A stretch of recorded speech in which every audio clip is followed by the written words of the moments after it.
wabarakatuh.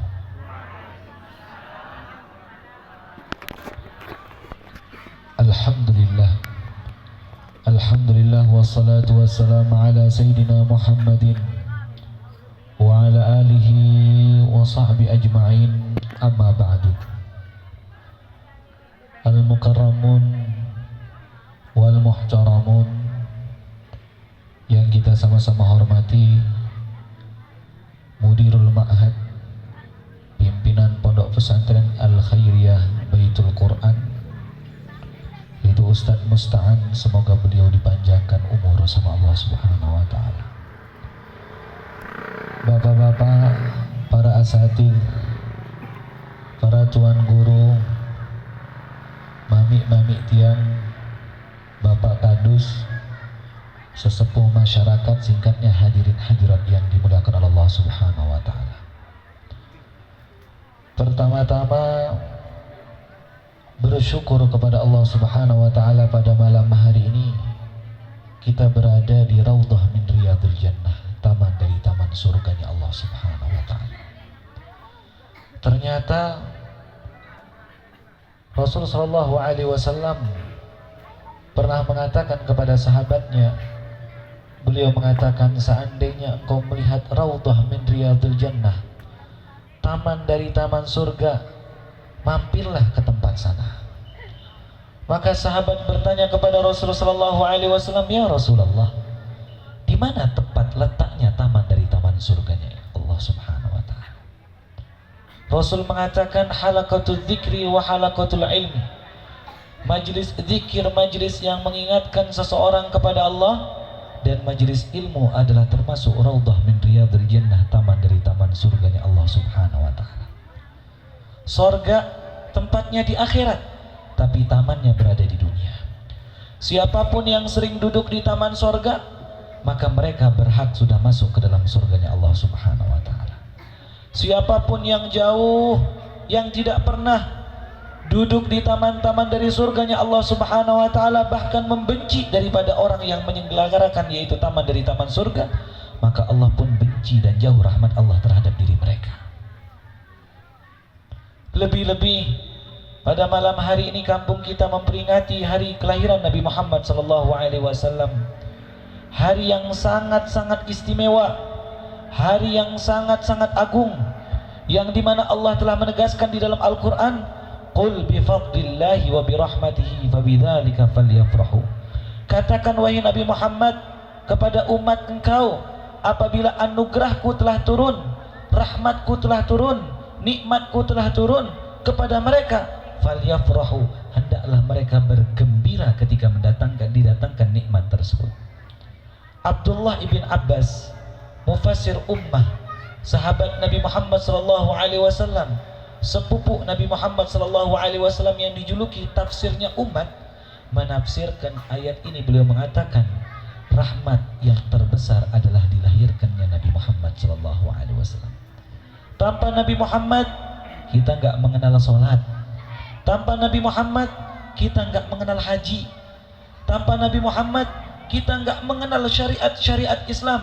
Sungguh rugi seseorang yang umrah, sungguh rugi seseorang yang naik haji, akan tetapi tidak berziarah ke makam Nabi Muhammad sallallahu alaihi wasallam. Faqad jafani, kata Rasulullah sallallahu alaihi wasallam, sungguh orang tersebut telah menjauh dari aku.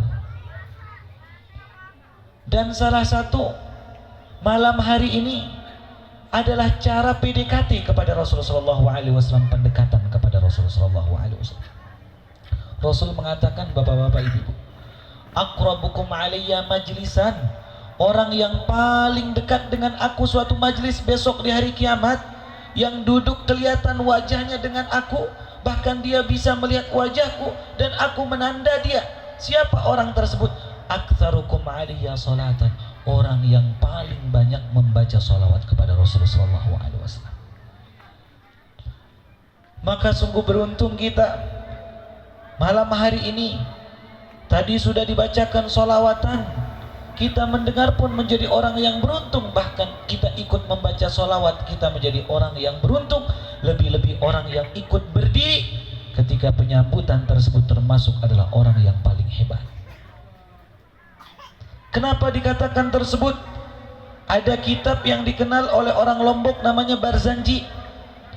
Ada yang dikenal kalau di Yaman namanya Syaraful Anam.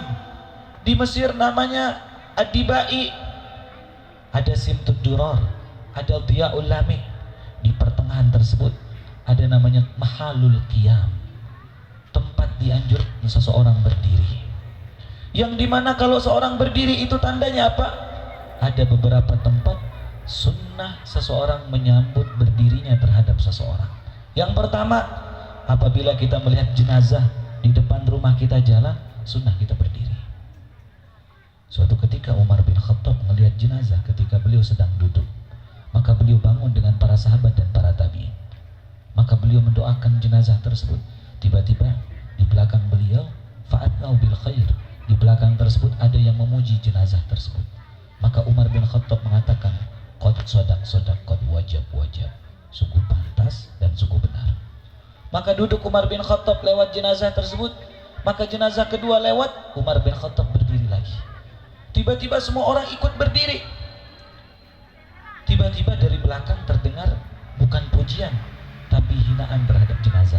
Ini orang jarang sholat, ini orang jarang silaturahim, ini jarang bersosial sama masyarakat.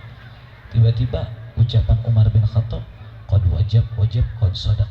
Sungguh benar, sungguh apa yang kau ucapkan dan sungguh berhak orang tersebut. Maka lewat jenazah tersebut.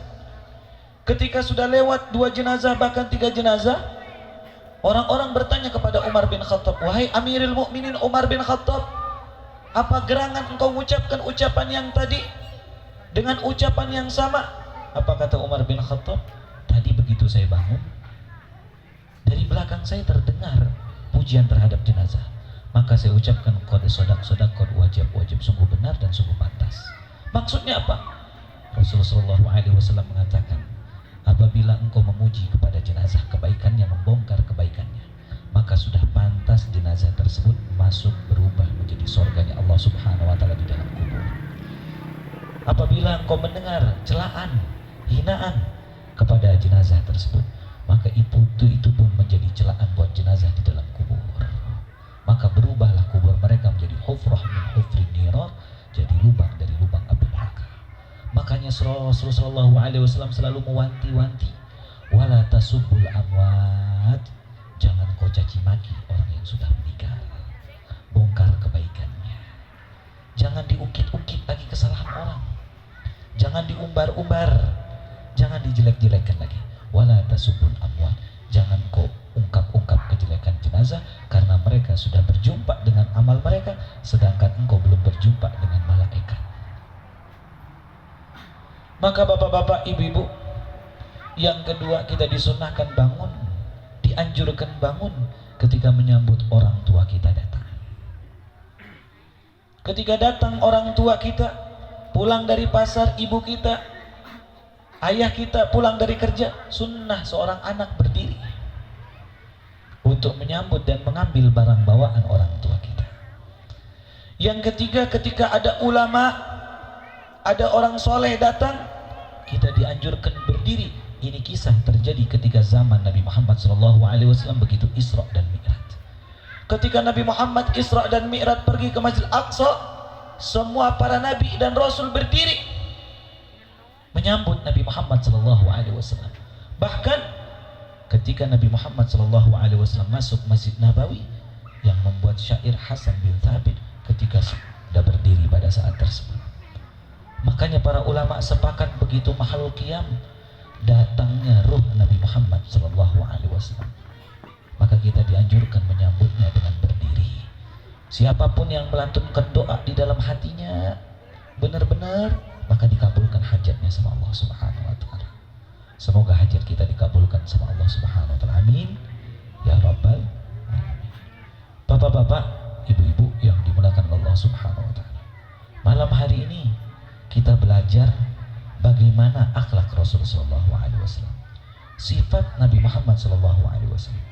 Nabi Muhammad itu bapak ibu, apabila dapat suatu kebaikan, sesuatu yang enak, beliau nggak makan sendirian, beliau bagi sama orang lain. Itu sifatnya Rasul. Tapi kalau mendapatkan sesuatu yang gak enak, beliau gak bagi, beliau gak ceritain. Suatu ketika Nabi Muhammad duduk di Masjid Nabawi dengan para sahabatnya, datanglah orang Badui dari gunung turun menghadiahkan kepada Rasul satu keranjang anggur, karena kebiasaannya para sahabat apabila panen pertama kebun mereka, maka mereka hadiahkan kepada Rasul sallallahu alaihi wasallam. Dia bawa satu keranjang anggur, begitu dia lihat Nabi Muhammad duduk di tempat serambi, tempat duduknya Masjid Nabawi, maka dia hadiahkan satu keranjang. Di samping-sampingnya ada sahabat tersenyum, banyak bener nih dapat hadiah Nabi Muhammad, kita keimbas hadiah nih sekarang nih. Ya Rasulullah, kata seorang Badui, nih satu keranjang anggur, tolong kau cicipi. Nabi Muhammad potek tuh anggur tuh, diambil.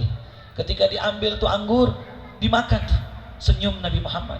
Ini orang girangnya minta ampun, seneng. Alhamdulillah, alhamdulillah. Dimakan lagi sama Nabi Muhammad. Dimakan ketiga sama Rasul. Dimakan keempat sama Nabi. Sampai hampir-hampir habis. Sahabat-sahabat yang lain ngeliatin aja. Dalam hati mereka, tumben-tumben nih Nabi gak bagi sama kita. Makannya kok sendiri aja nih. Apa kata Badui itu? Mengatakan, ya Rasulullah, terima kasih banyak, engkau telah terima hadiah saya. Saking girangnya, dia mengatakan, ya Rasulullah, saya pulang ke rumah, saya mau ceritakan sama keluarga saya bahwa engkau terima hadiah saya. Berarti ini benar-benar halal. Saya udah berzakat, gak mungkin Rasul makan barang syubhat, apalagi barang haram. Maka Badui itu keluar daripada Masjid Nabawi, dia teriak-teriak saking senangnya. Sampai orang-orang buka jendela. Mereka mengatakan tidak ada orang yang paling senang hari itu kecuali Badui itu. Bagi dia hari raya Idul Fitri bagi dia, ketika terima hadiahnya sama Rasul. Maka sampai gunung dia cerita sama istrinya, wahai istriku, Rasul terima hadiah saya, senang, saya gembira, senang hatinya diterima hadiahnya sama Rasul. Junjungan kita yaitu Nabi Muhammad SAW diterima tuh hadiah. Makanya bapak-bapak, apa yang baik kita dapati di luar, pulang-pulang cerita sama istri. Setiap kita pulang kerja, duduk bentar aja sama istri, panggil istri kita, istriku, gimana kabar anak? Apakah ada yang sakit tadi? Apakah ada yang jatuh tadi? Biarkan mereka ngobrol sama kita. Kalau kita tidak berikan waktu sama istri kita curhat, maka jangan salahkan istri kita curhat sama suami orang, karena kita gak ada waktu sama dia, duduk sama dia. Makanya banyak orang protes, Habib, ini saya punya suami, dia aja temannya duduk nih. Sampai tengah malam tugas saya buat kopi tiap malam, temannya dia aja tuh. Sampai jam 12, jam 2. Gak ada orang lain. Tiap minggu, tiap hari tuh yang ngabisin gula temennya bapak suami saya tuh. Yang saya bingung, giliran saya ajak ngomong sama dia, berantem mulu. Gak mau diajak ngomong sama saya. Kenapa dia gak nikah sama temennya aja? Ya temennya laki bu, dia nikahnya sama perempuan. Lalu bagaimana? Makanya saya selalu ajarkan beberapa murid kami di Mataram, baik di Lombok Tengah, Lombok Timur. Mungkin Ustadz Musta'an sudah amalkan tuh. Udah mengamalkan apa tidak? Sedang belajar katanya. Beliau biasa taklim sama saya hari Jumat. Hari Jumat, ba'da Jumat biasa kajian kitab Muqaddimah sama beliau. Selalu saya ingatkan beberapa murid kami, Pak, pulang-pulang tuh kalau pulang kajian sesekali bawa bunga mawar sama istri. Loh, maksudnya apa bu? Nanti lihat sendiri dah reaksi istri kita. Bawakan dia bunga mawar, Masya Allah, terima kasih wahai istriku, engkau sudah bertahan sampai saat ini. Terima kasih wahai istriku, engkau telah memberikan anak saya 4. Loh, kok 4? Kan baru 3. Oh lupa, yang satu di sana ternyata. Berikan dia bunga, berikan dia es krim. Saya sering tuh kadang-kadang suruh saya punya murid, panggil, berikan es krim. Kadang-kadang saya bisikin, ajakin nontonin bioskop tuh sesekali.